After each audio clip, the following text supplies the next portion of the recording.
What's happening, YouTube? It's your boy JD Trades, and I'm bringing you another market outlook. So, yesterday, what did we have? We had consumer confidence come up for the dollar. It was better than expected. We've, of course, seen the dollar rally for the rest of today. Now, in terms of today, we do have new home sales and crude oil inventories. Okay.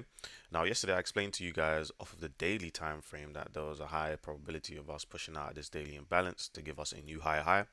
We haven't yet done so. So, in terms of today, I'm kind of expecting the dollar to continue its strength. Maybe we might get a shallow pullback and a continuation. Okay, I'm gonna start looking inside this area. Okay, or even work inside this 1 hour imbalance, kind of see how price is reacting out of those areas. Okay, so that's going to be the main kind of picture for the dollar to kind of continue what it's been doing so far this week. Now, GBPUSD is currently still holding that 1 hour area I mentioned to you guys yesterday. We are coming down. It's a very slow push to the downside, but that is to be expected just due to there not being a lot of volume inside the dollar at the moment. We're having very small retracements, very small pushes back up to the upside. So, in terms of the rest of pound dollar, it looks pretty good to push up from that. Well, sorry, push down from that area. Next up is Euro USD. Okay, so for Euro USD, I'll be interested to see it actually push up a little bit more, right? Back into this previous hourly imbalance to look for a short. If not, we can still hold this imbalance sitting inside of here, test it on the other side, and then push to the downside to take out those lows there. Okay, now looking at EU from the daily perspective, okay, it's just a cluster. It doesn't look too pretty. It doesn't look too great. But let's just see this through to lower prices. Okay, so I really like the picture that GU is forming on the daily time frame there. I'm just going to get rid of all of this. Okay, I really like the picture GU is forming on the daily time frame. It should realistically extend to the downside.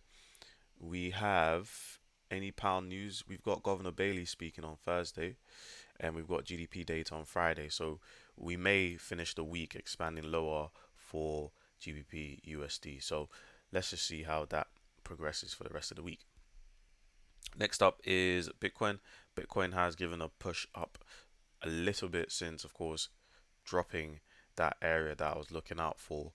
Now, realistically, we kind of need to monitor and see if Bitcoin actually wants to come and take out its most recent low, okay, which is 60,786. Sorry, that's the high. 56,500, okay? That's its most recent low.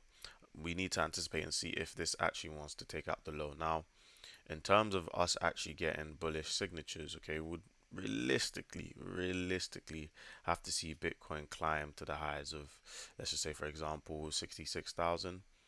Okay, even from looking at the 4 hour time frame, I'd like for it to at least, yeah, take out that 66,000 level, give us a pullback before we continue to the upside. Next up, I know you guys are a fiend for gold. Gold hasn't really given us much this week. It's given us very well, it hasn't given us any expansive moves as of yet for this week, and that's okay. Okay, we've had very shallow pullbacks, we've had continuations, but to be honest, inside this range that we just broke out of, it is about 160 pip range. So there's enough pips in there for you to kind of work something out, hold a position and let it ride down. So yesterday, the area that I was looking at yesterday, but I was very busy, is this area here on the 15 minute. We had a pullback up into that 15 minute candle.